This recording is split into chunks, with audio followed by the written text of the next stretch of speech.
From Interior Alaska's most trusted news source, this is the Fbx Evening News. Good evening, and thank you for joining us. A new analysis suggests a Senate rewrite of Governor Sean Parnell's oil tax plan will have a similar to slightly less fiscal impact than Parnell's plan. The fiscal note was released Wednesday as Senate Resources advanced its rewrite of the bill. The analysis was not discussed, and Democratic Senator Hollis French complained about the bill and that it was being rushed through the committee. Senate Finance is expected to begin hearings as early as Thursday afternoon. The fiscal note indicates the Senate proposal would cost the state $800 to $900 million next fiscal year. The impact would drop in 2015 and raise to as much as $1 billion by 2019. Estimates are based on a fall forecast for oil prices and production that predicts a continued net decline in North Slope production through 2022. In Juneau this morning, a presentation was made to a Senate committee on the governor's bills that would help get natural gas to the interior. News Center 11's Monty Bowen has details. The Energy Committee heard the proposals this morning from Ada and the Energy Task Force. Fairbanks area residents were briefed on the proposed plan yesterday at several meetings in the Fairbanks and North Pole area. At a meeting with the Lowell Group, Commissioner Susan Bell outlined the governor's legislation. Ada and 8A are part of my department, but I serve as vice chair as well. So Ada has the ability to use the financial tools and have an equity stake to really bring this, the cost down. Natural gas could be half as much as the cost of using diesel. And is that natural gas price is $15 an MCF, and it equates to about $2 fuel oil.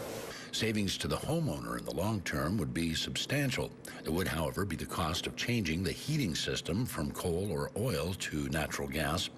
Even if they have to put in a $9,000 boiler upgrade, they're going to get that back. Clean burning natural gas would also help ease air quality problems in Fairbanks. EPA is watching what happens on this legislation, because the community will get a little bit more leeway if the federal government sees things being put into place. The governor's proposals are expected to go before House committees next week. Monty Bowman, News Center 11. The Fairbanks North Star Borough School Board has quickly reduced the number of candidates up for board appointment from 15 to 11. Each remaining board member is allowed to select 4 applicants for consideration. The 4 applicants who did not make the initial cut are Patrice Lee, William Page, Betty Jane Studdy, and Doreen Strait. The board will interview the 11 remaining candidates Saturday and will select an appointee by the end of their work session. The chosen candidate will be sworn in on Monday evening. A longtime Fairbanks area fire official has died. Bill Schechter passed away in Seattle Tuesday after suffering a stroke. He was 69. Schechter was the chief of the University of Alaska Fairbanks Fire Department for over 20 years.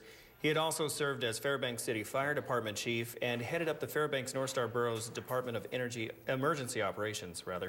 Even after retiring, Schechter served as a commissioner for the University Fire Service area. Schechter began his career as a student firefighter at the University of Alaska Fairbanks in 1970, eventually working his way up to chief.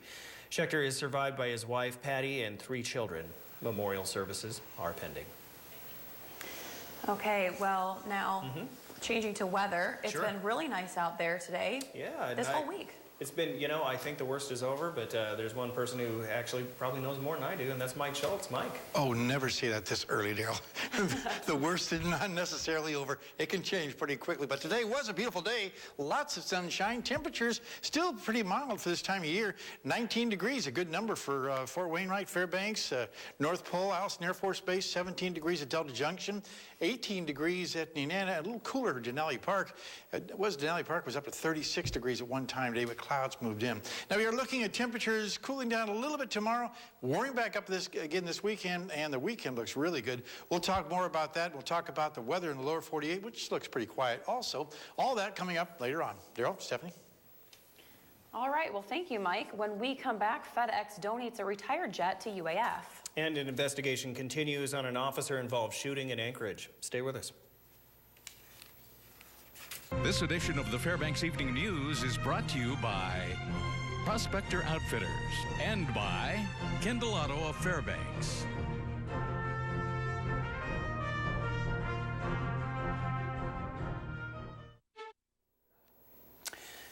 And welcome back. Anchorage police have released the name of an officer who fired on a car whose driver rammed a police vehicle.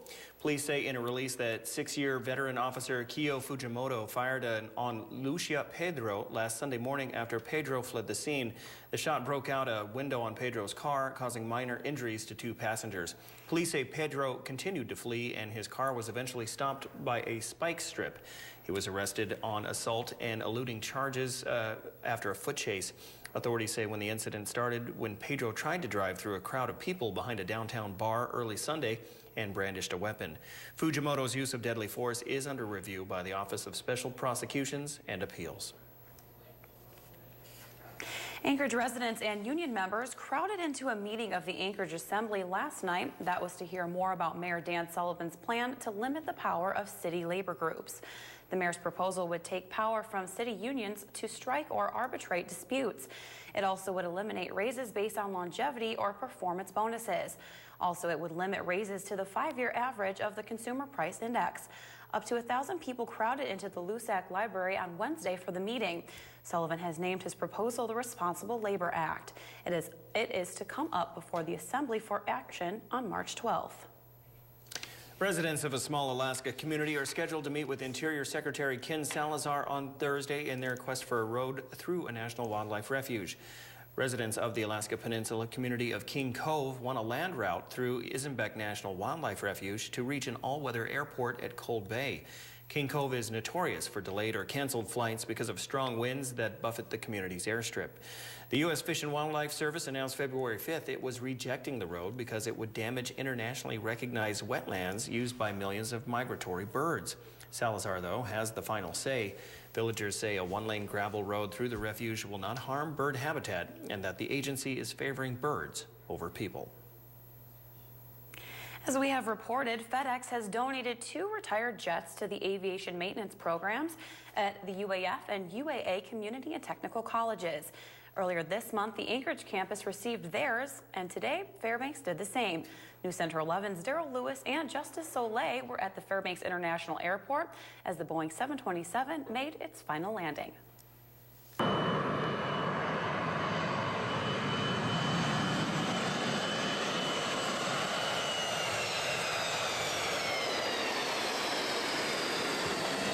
He's affectionately named Joy, and this morning at Fairbanks International Airport, the jetliner made its final landing approach. The plane now officially retired from service, but not from serving a purpose. How was the flight? It was great flight. Yeah, you're here in Fairbanks bringing this bird back for the final time, huh? Yes, sir. Hate to see it go. It's a great airplane, but it's going to a good cause. The plane took its first flight on Veterans Day in 1971, and yes, this was her last flight. She'll get towed today over to our new hangar on the east ramp, and that's where she'll stay, and we'll build a curriculum around the jet and commercial maintenance, and yeah, it's going to be an important part of our community. Our aviation community is large up here, as you know, and it's pretty cool. This is the end of the line for the Boeing 727 jetliner. Officials with FedEx, who previously owned the plane, say it's a win-win for everyone involved. This is a great day for Fairbanks, for the university, and for Federal Express. We are delighted to be here to have the opportunity to partner with a wonderful school, a great aviation department. The jet at the CTC's new hangar is expected to revitalize the UAF aviation maintenance program, as well for the students to learn and gain the experience on the same planes they're likely to encounter during their careers. Aviation's huge here, and our program is one of the only few in the nation that offers this kind of course, and this line of work, aviation mechanics, is a very important part of our U.S. history and our heritage. So to be able to provide jobs that fill those needs and pump out qualified students, that's what we're going to do. Daryl Lewis. Yeah, man. D to the Lou. Hey, that was a nice thing out there at the airport today with the airplane and all this. And you appreciate the folks out at Fairbanks International Airport and with the UAF Career Technical College for getting us out on the runway and all. Yeah. Very cool. But sports. Yeah, let's talk about that. And it's all about basketball. Golden Heart Tournament, different venues. We've got the Aurora Conference, Mid-Alaska Conference Tournament next week, whatever's your flavor. Come on back, we'll talk about it. See you in a couple minutes.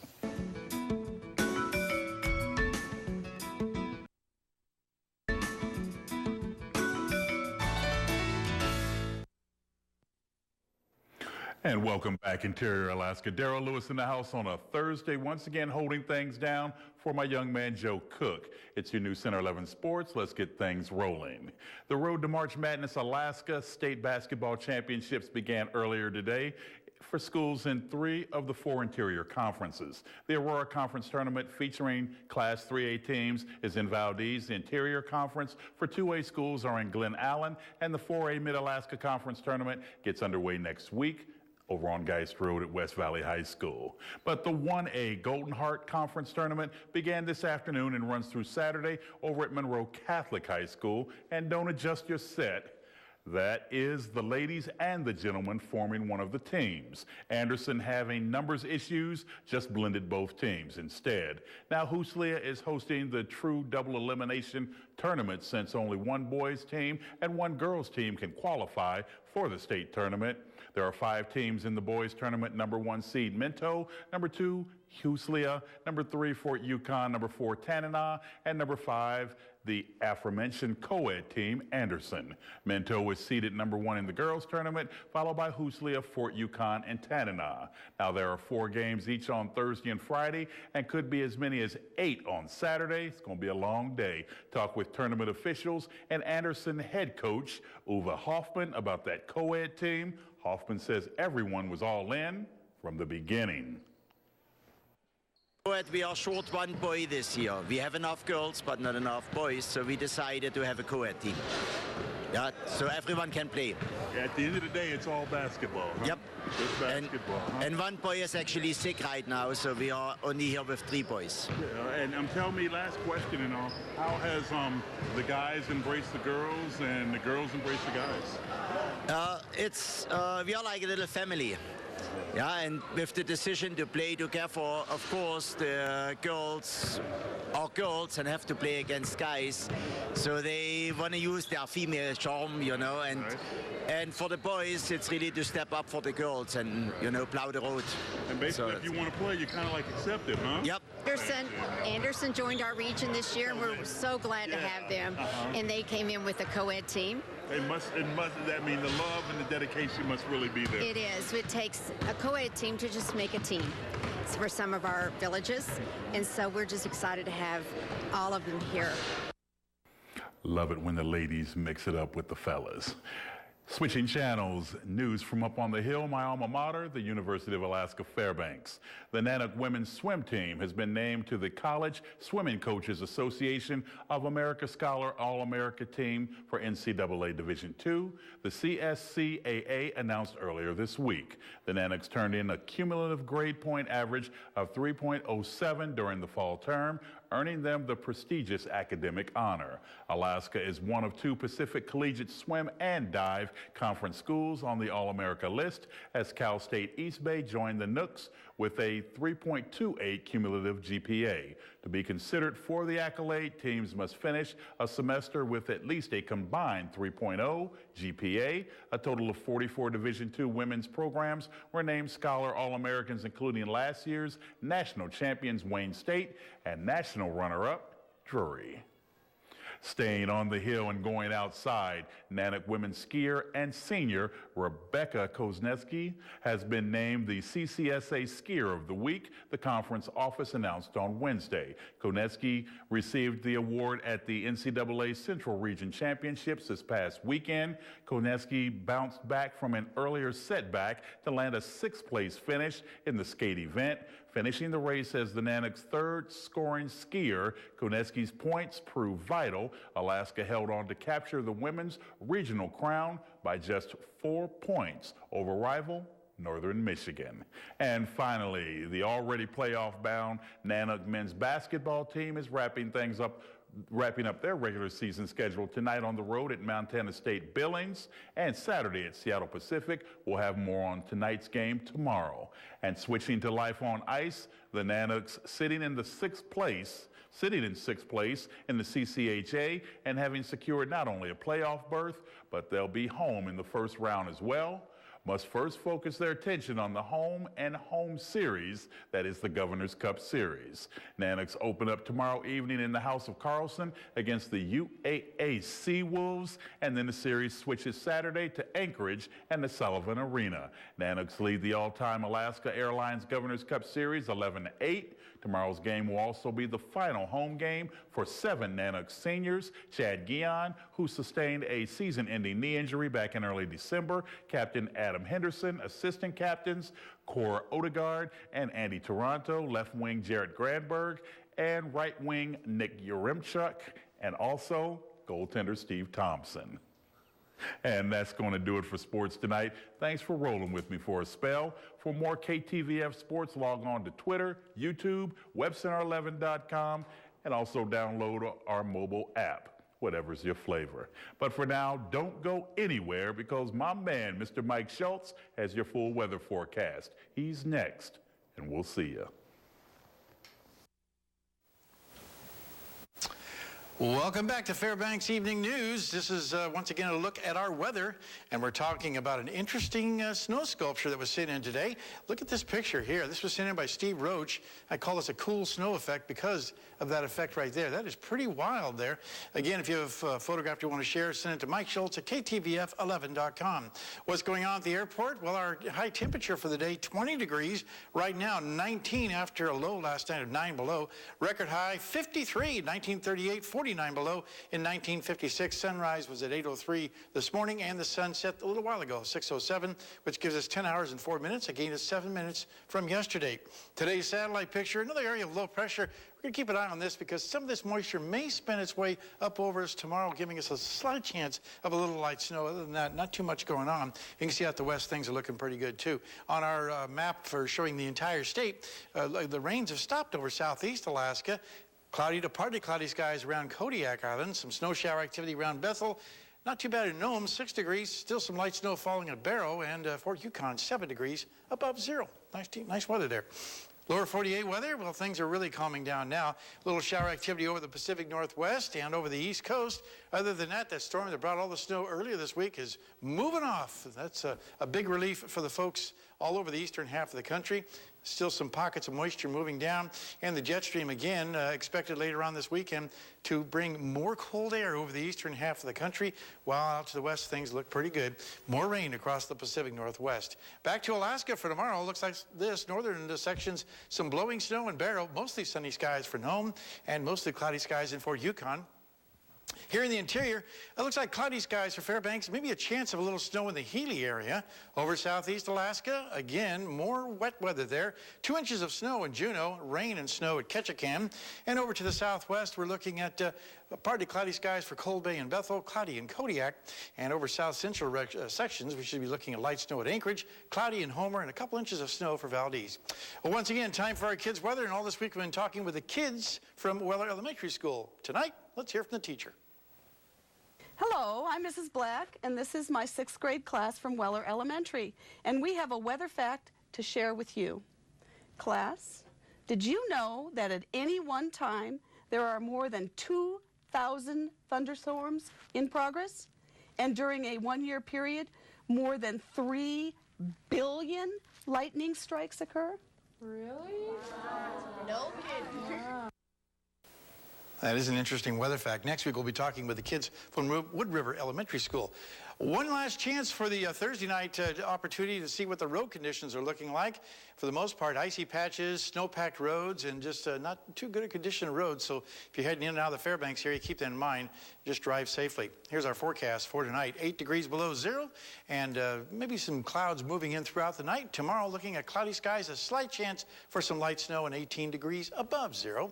And the extended forecast for the 5-day period, as you can see here, temperatures continuing above or near normal for the 5-day period. No precipitation expected during the 5-day period. And then again, we're looking at overnight lows also warming up to above normal temperatures. So all in all, it looks great. And this weekend, they're going to be having canned food day at the ice park. So we'll give you more information about that tomorrow night. You know what else is really nice? Getting up in the morning and the sun's shining, and then going home and the sun's still shining. Yeah, but in about a couple of weeks, we're going to have the daylight savings time. We'll go back to having it dark when we leave at work at night. I know. Come on. Just for a short period of time.